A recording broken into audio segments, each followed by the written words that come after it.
बहुत अच्छा लग रहा है, आ जाओ गाइस। मैं ये मेरी गर्लफ्रेंड्स हैं एंड आई ऑनेस्टली मैं बहुत ज़्यादा क्लोज हूँ अपनी फ्रेंड्स से, स्पेशली माय गर्ल्स। हम लोग का एक चार का ग्रुप है, हम साथ में सब लोग ट्रैवल करते हैं ये वो। सो देन या इट्स एक्चुअली मेरी फर्स्ट आउटिंग है आफ्टर बिग बॉस। और जैसे कि अभी वीकेंड के बार में हमने देखा एक वीक में दो इंसिडेंट हो गया एक जेल का। सो क्या कुछ कहना चाहेंगे कितना गलत मतलब क्या अनफेयर है फेयर है आपके हिसाब से आप क्या कहना ऑनेस्टली मैंने ट्वीट भी किया इस चीज़ को लेकर, मुझे बिल्कुल अच्छा नहीं लगा उनका बर्ताव, because I think as a woman this is something which is very unacceptable. हाँ, मुझे बेबी का ज़्यादा कुछ गेम में पसंद नहीं आ रही थी, बट इस चीज़ में मैं डेफिनेटली उनके साथ खड़ी हूँ, बिकॉज यार फैमिली शो है। एंड सलमान सर ने क्लियरली बोला था शो चालू होने से पहले भी कि मैं कोई भी लाइन क्रॉस नहीं होने दूंगा इस बार। तो डेफिनेटली आई थिंक वो कहीं ना कहीं वो लाइन थोड़ी क्रॉस हो गई जेड के तरफ से। है। और आकांक्षा के केस का जो मैटर हो जी, गया तो वो कितने हद तक आपको सही लगता है क्या वो चाहती इसमें थी कुछ सही गलत नहीं है, बट डेफिनेटली मैं थोड़ी कंफ्यूज थी, बिकॉज उन्होंने मुझे जेल के बाहर कहा था कि I am not very comfortable with the touch.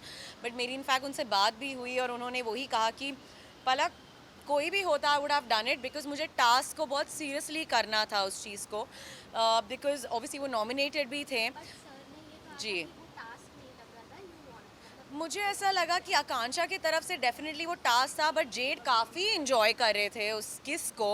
And you know as a guy it's a very wrong comment to pass कि she is a bad kisser. तो वो चीज़ मुझे कहीं ना कहीं उनकी नहीं अच्छी लगी। He just came out as a creep honestly to me, because Akanksha जितना मैं जानती हूँ उन्हें and how much it showed was like she wanted to just peck him, but वो फुल ऑन इंजॉय कर रहे थे। मुझे लगा भावनाओं में कुछ ज़्यादा ही बह गए वो। एंड जी, साथ ही पूजा भट्ट के बारे में क्या कहना चाहोगे? एक आपका मैं इंटरव्यू देखा, आपने जी, पूजा भट्ट को नागिन कहते हैं। मैंने मैंने नागिन वो रैपिड फायर राउंड था एंड पहली चीज़ जो मेरे दिमाग में आई वो उनका ही नाम था और कोई मुझे शो में नहीं लगी। ऑनेस्टली मुझे ऐसा लगता है कि वो काफ़ी वाइज हैं काफ़ी डिसीजंस को लेकर। I think she is a very smart player if I see from a games point of view. चार लोगों को साथ चलाना is not a big deal, actually more than that. But कुछ कुछ चीज़ें उनकी ऐसी हो जाती हैं वो अपने थॉट्स बहुत इम्पोज करती हैं दूसरों पे। एंड हम इन अ गेम हम एज एन इंडिविजुअल आते हैं यू नो। सो कहीं ना कहीं मुझे उनका लगता है जो बात करने का तरीका है जो चढ़ के आती है, मैंने वो गेम में भी कहा था कि मुझे वो काफ़ी ओवर पावरिंग और डोमिनेटिंग पर्सनैलिटी और लगती है। अभिषेक अभिषेक और उनका गेम कैसा लग रहा है आपको अभिषेक का गेम मुझे पर्सनली बहुत अच्छा लग रहा है, बिकॉज वो कोई वहाँ पे कैरेक्टर प्ले नहीं कर रहा है। सब एक कैरेक्टर प्ले कर रहे हैं, कोई नेगेटिव, कोई नागिन, कोई दोगला, कोई तो बहुत ही मेरे को फेक लग रहा है। सो आई पर्सनली फील अभिषेक कोई कैरेक्टर नहीं प्ले कर रहे हैं, he is being the real himself. So I am completely supporting साथ ही अभिषेक। बात करें अविनाश के, तो आपके एक्स है। जी, हाँ, उनके साथ घर में रहना कितना आपके लिए इजी और कितना डिफिकल्ट था? बहुत डिफ़िकल्ट था, क्योंकि वो डिफ़िकल्ट इंसान ही है। मुझे ऐसा लगा कि मैं उन्हें रियल लाइफ में जानती हूँ। वो कभी भी इतना इंस्टेंटली रिएक्ट और चीखते चिल्लाने वाले इंसान ही नहीं है। तो वो जो फेक अलर्ट टैग आकांक्षा को मिला वो जेन्युइनली अविनाश को मिलना चाहिए था, बिकॉज़ हर चीज़ के लिए वो बहुत ही, मेरे को ऐसा लग रहा है बहुत ही स्टूपिड गेम खेल रहे हैं। अगर वो ही would have been himself in the game तो वो काफ़ी हद तक अच्छे दिखते। बट मुझे नहीं समझ में आ रहा है वो एक एंग्री यंग मैन का कैरेक्टर क्यों प्ले कर रहे हैं शो के अंदर। बहुत ही फोर्स लग रहा है वो मुझे। जब आप लोगों ने एक दो बार देखा भी, जब मैंने उनसे बात करने की कोशिश भी की तो वो ऐसे चढ़कर आ रहे थे। So that was something I he came across very fake. Weekend के बारे में सलमान सर ने कहा था कि जैसे वो किसिंग वाला जो सीन हुआ जी, था वो कितने हद तक गलत था और क्योंकि फैमिलीज भी जी देखती हैं। बिल्कुल। बट आकांक्षा को भी जी, सर ने उन्होंने इंटरव्यू दिया था कि अगर वो गलत होता तो बिग बॉस अनाउंस कर देते जी, कि ये गलत है ये गलत बट आई टास्क थिंक वो है। संचालक का काम था फलक का उधर रोकने का, मेरे एग्जैक्टली हिसाब और से। आकांक्षा भी मना कर सकती थी बट उन्होंने किया। सो आपको क्या लगता है आकांक्षा कितने हद तक सही है क्योंकि वो बिग बॉस को टारगेट करती थी वो अनाउंस करते तो शायद हम नहीं करते। मुझे ऐसा लगता है कि उन्होंने उस टास्क को कुछ ज़्यादा ही सीरियसली ले लिया। डेफिनेटली अभिषेक ने एक चीज़ कही थी कि कभी कभी हार में भी जीत होती है यू नो। सबका अपना अपना पॉइंट ऑफ व्यू होता है। मैं कंफर्टेबल नहीं हूँ उस चीज़ को लेकर, ना ही मैं करती।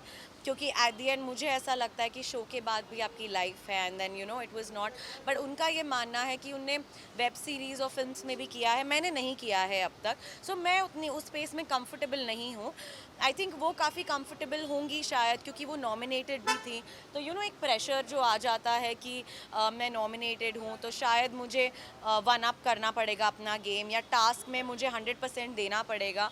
तो जितना मैंने उनसे बात की, उन्होंने मुझे यही कहा कि यू नो पलक, मैंने उस टास्क को कुछ ज़्यादा ही सीरियसली ले लिया, it was not about Z, कोई और भी होता वुड हैव डन इट।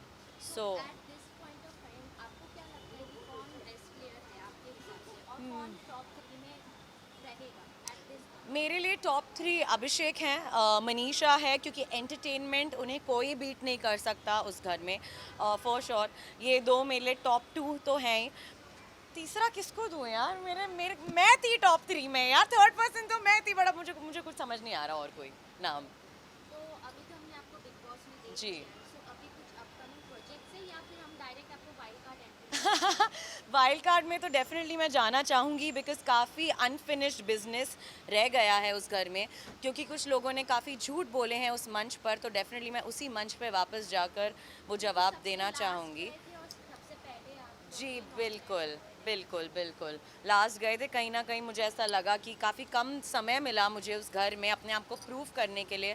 काफ़ी मेरी जर्नी डे 1 से चैलेंजिंग रही है, so I totally deserve a second chance. अगर नहीं भी होता it's absolutely okay, life goes on, यहाँ पे लाइफ ख़त्म नहीं होती है, बट डेफिनेटली आप लोग मुझे अपकमिंग प्रोजेक्ट्स में देखेंगे। Web series is something that I am planning to do next. So thank you guys, thank you so much.